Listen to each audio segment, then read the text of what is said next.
उत्तराखंड विधानसभा में आज वित्तीय वर्ष 2026-27 का बजट पेश किया गया। मुख्यमंत्री पुष्कर सिंह धामी ने गैरसैंण विधानसभा में 1,11,703 करोड़ रुपए से अधिक का बजट प्रस्तुत किया। सरकार ने इसे जन जन का बजट बताते हुए प्रदेश के समग्र विकास और आत्मनिर्भर उत्तराखंड के संकल्प को आगे बढ़ाने की बात कही है। बजट में शिक्षा, स्वास्थ्य, पेयजल, ऊर्जा, ग्रामीण विकास और लोक निर्माण जैसे कई अहम विभागों के लिए बड़े प्रावधान किए गए हैं। तो वहीं मुख्यमंत्री ने कहा कि प्रधानमंत्री नरेंद्र मोदी के नेतृत्व में राज्य में चल रही जन कल्याणकारी योजनाओं को और ज्यादा मजबूती देते हुए विकसित भारत 2047 के लक्ष्य की दिशा में काम किया जाएगा।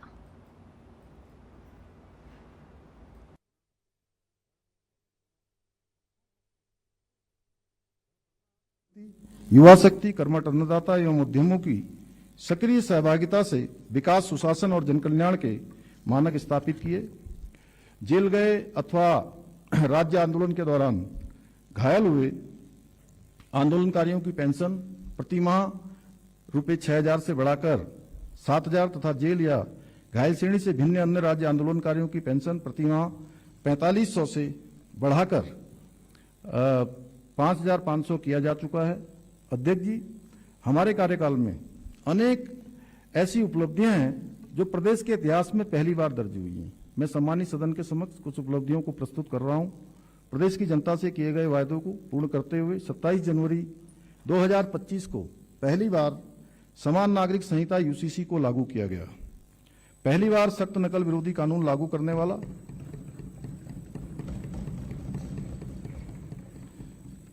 उत्तराखंड पहला राज्य बना। पहली बार अल्पशिक्षक शिक्षा अधिनियम 2025 प्रख्यापित किया है। इसी क्रम में दिनांक 1 जुलाई 2026 से उत्तराखंड मदरसा बोर्ड समाप्त हुआ। पहली बार शीतकालीन यात्रा द्वारा वर्ष पर्यंत पर्यटन के विस्तार को नया आयाम दिया गया। पहली बार अवैध निर्माणों को चिन्हित करते हुए सरकारी जमीनों को अतिक्रमण से मुक्त कराने की कार्रवाई बड़े पैमाने पर हो रही है। पहली बार व्यापक पैमाने पर पौराणिक मंदिरों का सौंदर्यीकरण और विकास हो रहा है। पहली बार स्पिरिचुअल इकोनॉमिक जोन के विकास के लिए सुनियोजित प्रयास किए जा रहे हैं। पहली बार हाई एल्टीट्यूड अल्ट्रा मैराथन आयोजित की गई। पहली बार उत्तराखंड सकल पर्यावरणीय उत्पाद सूचकांक लॉन्च जीएपी करने वाला देश का पहला राज्य बना।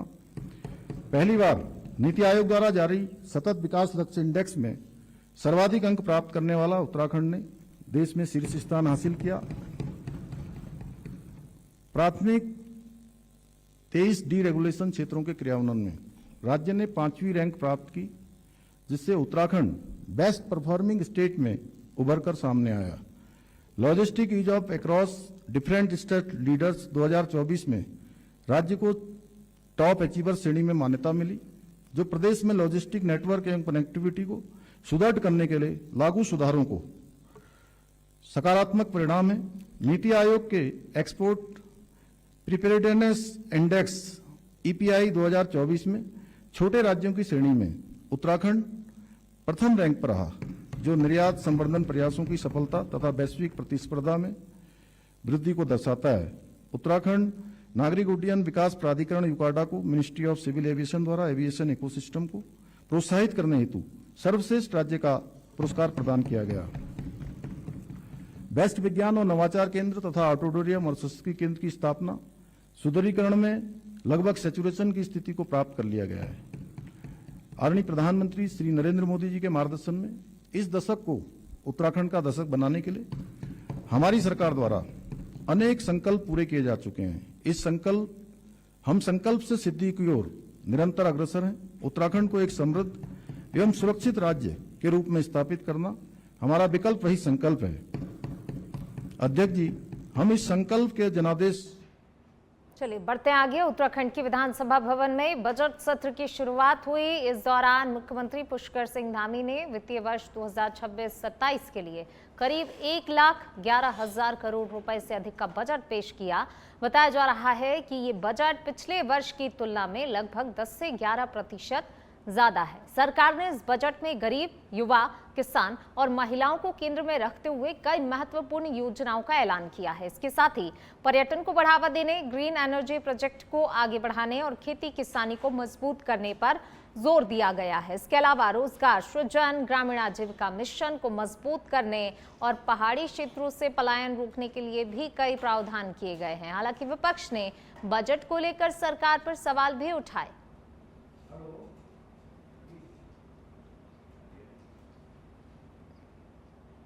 उत्तराखंड के जनमानस के जो उम्मीदों पे तो सारा पार करने वाला है। हमने तमाम देखा, शिक्षा में जो बजट में खर्चा होना चाहिए वो खर्चा नहीं हो रहा है, और रोजगार के लिए, पहाड़ के विकास के लिए, चार धाम के लिए, और विशेषकर वन जीव के जो संघर्षों की बातें की जा रही है उसको लेके बजट में कुछ है ही नहीं। केवल बजट का आकार भी इस समय पिछली बार की बनस्पत कम बढ़ा है, लेकिन फिर भी मैं ये कह सकता हूँ कि इसके अंतर्गत जो राजकीय घाटा है वो बहुत ज़्यादा है। दूसरी बात है कि देनदारी में बजट का लगभग 62% खर्च। उत्तराखंड सरकार ने अपना बजट पेश कर दिया है, और जब हम बजट की बात करें तो बजट 1,11,703 करोड़ का बजट है इस बार जो पेश किया गया है। वहीं जब हम विभागवार बजट की बात करें तो मोटा मोटा आपको बता दूं तो जो माध्यमिक शिक्षा विभाग है उसको 542 करोड़ रुपए जो है वो आवंटन किए गए हैं। उसके साथ ही अगर हम उच्च शिक्षा विभाग की बात करें तो 146 करोड़ रुपए, तकनीकी शिक्षा की बात करें तो जो है वो लगभग जो है वो 98 करोड़ रुपए जो है उसको जो है दिए गए हैं। इसके साथ ही खेल विभाग की बात करें तो खेल विभाग को जो है लगभग 70 करोड़ रुपए जो हैं वो दिए गए हैं। चिकित्सा, स्वास्थ्य एवं परिवार कल्याण को 195.46 करोड़ रुपए दिए गए हैं। इसके साथ ही अगर हम पेयजल विभाग की बात करें तो पेयजल विभाग को 1827 करोड़ रुपए दिए गए हैं, और पेयजल विभाग एक महत्वपूर्ण विभाग है उत्तराखंड की। जब हम बात करें तो उत्तराखंड में बहुत ही महत्वपूर्ण विभाग माना जाता है। इसके साथ ही अगर हम बात करें जो आवास विभाग है उसको 291 करोड़, शहरी विकास विभाग जो है उसको 1401 करोड़ रुपए, ग्रामीण विकास विभाग जो है उसको 1642 करोड़ रुपए, और ऊर्जा विभाग को जो है 1609 करोड़ रुपए। इसके साथ ही लोक निर्माण विभाग की जो बात करें, जो कि सबसे महत्वपूर्ण विभाग माना जाता है, जो सड़कों को जोड़ता है, उस विभाग को अगर हम बात करें तो उस विभाग को 1600 करोड़ के करीब जो है वो दिए गए हैं। अन्य विभागों को भी जो है इसी तरह से बजट दिया गया है। और अभी जो है जिस तरह से मुख्यमंत्री पुष्कर सिंह धामी ने पूरे बजट को जो है पेश किया, कल 11 बजे तक के लिए जो है वो सदन को स्थगित कर दिया गया है, और बहुत ही महत्वपूर्ण ये पूरा का पूरा बजट है। बजट की अगर बात करें तो हम अभी हमारे साथ जो है हमारे साथ संसदीय कार्य मंत्री भी हैं, उनसे जानते हैं सर बजट को पूरा आप किस तरह से देखते हैं। क्या 1,00,000 जो है 11,000 करोड़ का बजट है, सब विभागों को जिस तरह से दिया गया है, किस तरह का पूरा बजट जो है सर? लेकिन निश्चित रूप से बजट लोग एक मिनट पानी पिलाएगा भाई, पानी देना। 1,11,000 करोड़ का जो बजट है, किस तरह का बजट है, क्योंकि उसमें सब विभागों को लगभग जो है वो धनराशि भी आवंटन की गई, तो पूरा बजट को आप कैसे देखते हैं? देखिए बजट निश्चित रूप से लोक कल्याणकारी बजट है, और जो विकसित भारत की परिकल्पना है, विकसित भारत @ 2047, उसी में सहयात्री बनने के लिए, सहभागिता के लिए कि विकसित भारत @ 2047 में विकसित उत्तराखंड @ 2047 भी खड़ा हो, उसको समर्पित बजट है। और इस बजट में आपने देखा कि इस देवभूमि, हमारा राज्य को कहा जाता है तो देवभूमि की संस्कृति को बचाने के लिए, और किस तरह से धार्मिक पर्यटन को भी बढ़ावा दिया जाए, और नए मानव खंड से अलावा तो महातु देवता सहित तमाम मंदिरों को एक भव्य रूप देकर के ज़्यादा से ज़्यादा यहाँ पर पर्यटन की संभावनाएं बढ़ें। और इसके अलावा जो विभिन्न तरह का पर्यटन है, चाहे वो वेलनेस टूरिज्म हो, एडवेंचर टूरिज्म हो, ट्रैकिंग टूरिज्म हो, तमाम तरह के पर्यटन को फोकस करते हुए और शीतकालीन पर्यटन से देखें 12 महीने उत्तराखंड राज्य में पर्यटन के माध्यम से लोगों की आजीविका, रोजगार को किस तरह बढ़ाया जाए, इसके लिए फोकस किया गया है। किसानों के लिए पहली बार आपने देखा होगा उद्यम बागवानी के सेक्टर के माध्यम से किस तरह किसान की आय को बढ़ाने का काम किया जाए, इस पर बजट में बहुत बड़ा प्राविधान किया गया है ताकि किसानों की आय बढ़े।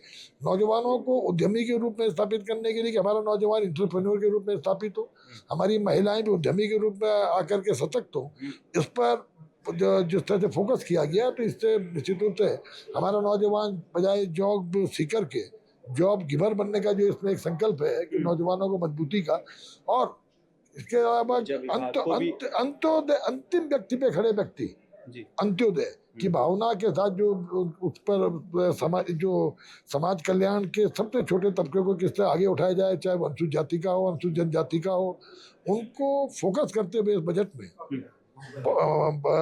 जो प्राविधान किए गए हैं। और इसके अलावा जो आपने कहा क्योंकि उद्योग आगे बढ़े, इसके लिए जरूरी है कि हम पावर सेक्टर में हम लोग स्वावलंबी बने।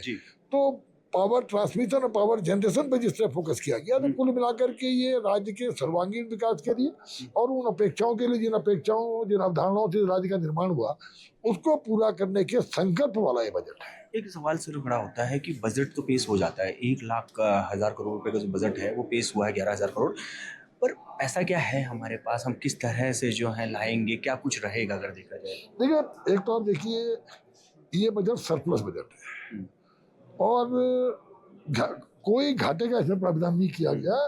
राजकोषीय घाटे जो सीमाएं हैं, उन सीमाओं के अंतर्गत बजट को लाया गया है। 1,11,000 करोड़ के बजट में इस भावना के साथ देखिए, जब आप बजट का कैपिटल पूंजीगत खर्चा ऐसी चीजों पे करते हैं जिससे आउटपुट आए, तो निश्चित रूप से बजट जो है विकसित उत्तराखंड के संकल्प को प्राप्त करने में बहुत सहायक सिद्ध होगा। क्योंकि जब आप ऐसे बजट का प्रावधान ऐसी चीजों में करते हैं जिनसे कोई प्राप्ति नहीं हो सकती, तो इस बजट में भविष्य के में राजस्व प्राप्तियां बढ़ना, भविष्य में आजीविका की संभावनाएं ज्यादा बढ़ना, टूरिज्म के और विभिन्न सेक्टरों के माध्यम से रोजगार की संभावनाओं को बढ़ना, एम्प्लॉयबिलिटी पर जो फोकस किया गया है और एम्प्लॉयबिलिटी के लिए स्किल डेवलपमेंट, कि हमारा बच्चा, हमारे गांव का आम आदमी, उसको एक स्किल आप करेंगे तो स्किल करके उस प्रशिक्षण के माध्यम से किस तरह वो अपने जीवन में रोजगार पाने में सफल हो पाएगा, इस पर फोकस किया गया। तो निश्चित रूप से बजट लोक कल्याणकारी है और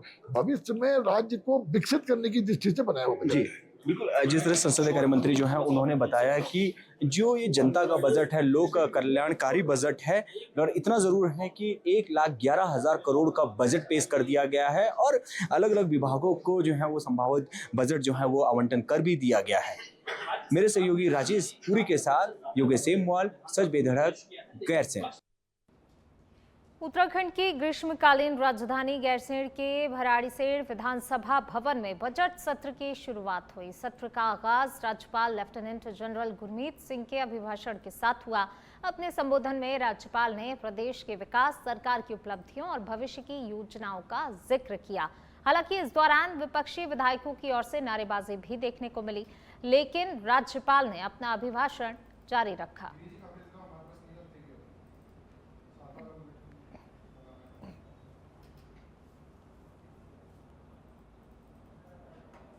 राज्य की सहकारी एवं सार्वजनिक क्षेत्र की चीनी मिलों के आधुनिकीकरण हेतु विगत 3 वर्षों में स्वीकृत लगभग रुपए 74 करोड़ की धनराशि से बॉयलरों का अपग्रेडेशन, नई सेंट्रीफ्यूगल मशीनें, नई टर्बाइनों, AC variable frequency. Udham Singh Nagar में नशे के खिलाफ चलाए जा रहे अभियान के तहत पुलिस को बड़ी सफलता हासिल हुई। वरिष्ठ पुलिस अधीक्षक अजय गणपति के निर्देश पर एंटी नारकोटिक्स टास्क फोर्स और कोतवाली किच्चा की सख्त टीम ने कार्रवाई करते हुए एक शातिर तस्कर को गिरफ्तार किया।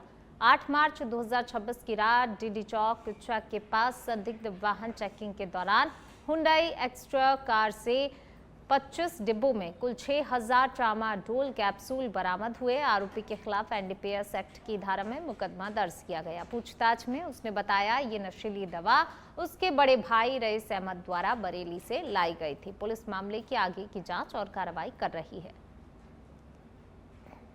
कल दिनांक 8 मार्च को थाना किच्चा की टीम तथा एएनटीएफ की टीम किच्चा कोतवाली क्षेत्र अंतर्गत डीडी चौक के पास में जब चेकिंग कर रही थी, तो उस समय एक लड़का जिसका नाम शहबाज है, जो रहने वाला थाना पुलबट्टा क्षेत्र अंतर्गत का है, इसको पकड़ा गया था, जिसके पास से कुल 25 डिब्बों में 6,000 ट्रामाडोल कैप्सूल्स बरामद हुई है, जो एक कमर्शियल क्वांटिटी है। इसमें एनडीपीएस एक्ट में मुकदमा पंजीकृत किया गया है तथा उसकी गिरफ्तारी की गई है। आज माननीय न्यायालय में उसको पेश किया जाएगा। इसमें उसके द्वारा ये जो ट्रामाडोल कैप्सूल्स है अपने बड़े भाई से घर से लेकर आना बताया गया तथा बड़े भाई ने ये बरेली से लाना बताया गया, तो उसके संबंध में भी अग्रिम कार्रवाई की जा रही है। सर, बरेली से आगे कहाँ पे सप्लाई की जा रही है? ये अभी पूछताछ हमारी चल रही है, इन्वेस्टिगेशन में ये सारी चीजें आ रही है। सर, उधम सिंह नगर जिला जो है कहीं ना कहीं जो अवैध नशे की जो दवाएं हैं उनका गढ़ बनता जा रहा है। सर, उसको रोकने के लिए आप लोगों की तरफ से किस तरह के कदम उठाए जाएंगे और तस्करों पर सर किस तरह की कार्रवाई की जाएगी भविष्य में? देखिए, माननीय मुख्यमंत्री महोदय के निर्देशन में लगातार ड्रग्स फ्री देवभूमि मिशन के तहत चलिए बढ़ते हैं आगे। बात अगली खबर की। सितारगंज के निर्मल नगर गांव में गर्मी की धान की पौध की जुताई को लेकर किसानों में भारी आक्रोश देखा गया। ग्रामीणों का कहना है कि प्रशासन की कार्रवाई से उन्हें परेशानी हो रही है। मौके पर पहुंचे तहसीलदार हिमांशु जोशी ने बताया कि गर्मी की धान की खेती के लिए प्रशासन से अनुमति लेना जरूरी है और बिना अनुमति खेती करने पर कार्रवाई की जाती है। तो वहीं स्थानीय किसानों का आरोप है कि पास की सिटकुल फैक्ट्रियों में बड़ी बड़ी सबमर्सिबल पंप लगी हुई हैं, जिनके इस्तेमाल से पूरे क्षेत्र की सिंचाई की जा सकती है। किसानों का कहना है कि यदि फैक्ट्रियों पर पानी के उपयोग की कोई रोक नहीं है तो किसानों पर कार्रवाई करना अनुचित है। इस विवाद को लेकर क्षेत्र में नाराजगी और आक्रोश का माहौल बना हुआ है। कई दिनों से देख रहा हूँ, अखबार में आ रहा है कि शासनादेश है, जो जमीन में जिस जमीन जो ऊंचा जमीन है ऐसे जमीनों में जो है चाइना धान का जो नर्सरी वो सब नष्ट किया जा रहा है। मैं लगातार ये मीडिया के माध्यम से मैं देख रहा हूँ। आज उसी शासनादेश के कार्रवाई में माननीय हमारे श्रीमान तहसीलदार साहब हमारे निर्मल नगर आए। हमारे एक बहुत ही गरीब गोलक मंडल है उनका नाम राय, गोलक राय, उनके खेत में वो ये सारा निर्मल नगर के जितने एरिया है, जितने जमीन है, सब जमीन जो है नीचा है। उसमें ना कोई दूसरा, ना मक्का हो सकता है, ना दूसरा गेहूं हो सकता है, ना गन्ना हो सकता है, ना दाल हो सकता है। ऐसे जमीनों में जो सिर्फ चाइना। भारत की T20 वर्ल्ड कप 2026 में न्यूजीलैंड पर शानदार जीत के बाद पूरे देश में उत्सव का माहौल देखा जा रहा है। लेकिन 8 मार्च की रात उत्तराखंड के मसूरी विधानसभा क्षेत्र के मक्कावाला इलाके में धनेश्वर नाम के युवक द्वारा भारत की जीत के जश्न में आतिशबाजी करने पर पड़ोसियों ने आपत्ति जताई और उसके साथ जमकर मारपीट और जान से मारने की धमकी दी। युवक ने डायल 100 पर पुलिस को सूचना दी, लेकिन मौके पर पुलिस नहीं पहुंच पाई। उसके बाद उसने स्थानीय लोगों और हिंदूवादी संगठनों को इस पूरे घटनाक्रम की जानकारी दी, जिनके साथ बड़ी संख्या में लोग थाना राजपुर पहुंचे और आरोपियों की गिरफ्तारी की मांग की। बताया जा रहा है कि पूरी रात पीड़ित परिवार कमरे में कैद रहा और सुबह किसी तरह थाने पहुंचा। पुलिस अब इस पूरे मामले की जांच पड़ताल कर रही है। मुझे ऐसे बोला जाता है कि तू पटाखे यहाँ क्यों जला रही थी। मैंने बोला कि भाई साहब इंडिया जीती तो मैं अपने घर के बाहर पटाखे फोड़ रहा हूँ, दुनिया फोड़ रही, चारों तरफ पटाखे जल रही और फोड़ रहे हैं। तो उनका कहना ये होता है उसके बाद कि यहाँ मत फोड़ की, जाके ग्राउंड में फोड़ की। और फिर उसके बाद गाली गलौज करने लगते हैं मेरे साथ। अब मेरे घर में छोटे छोटे 2 बच्चे हैं और मेरी वाइफ है, हम 4 आदमी हैं और हम घर में भागते जा रहे हैं और वो हमें धक्का मुक्की करके घर में घुसते आ रहे हैं, मतलब मारने को, और कह रहे हैं बार बार खींच रहे हैं बाहर निकाल के। कहाँ के रहने वाले हैं? मूल निवासी? वो मूल निवासी ऐसे बोलते हैं। अंतर्राष्ट्रीय महिला दिवस के अवसर पर देहरादून में महिला सशक्तिकरण और वरिष्ठ मातृशक्ति को सम्मानित करने के कार्यक्रम का आयोजन हुआ। मुख्यमंत्री पुष्कर सिंह धामी ने महिलाओं को शुभकामनाएं दी और सरकार की योजनाओं प्रतिबद्धताओं का उल्लेख किया, जबकि समाज में उत्कृष्ट कार्य कर रही महिलाओं को उमा शक्ति सम्मान से सम्मानित किया गया।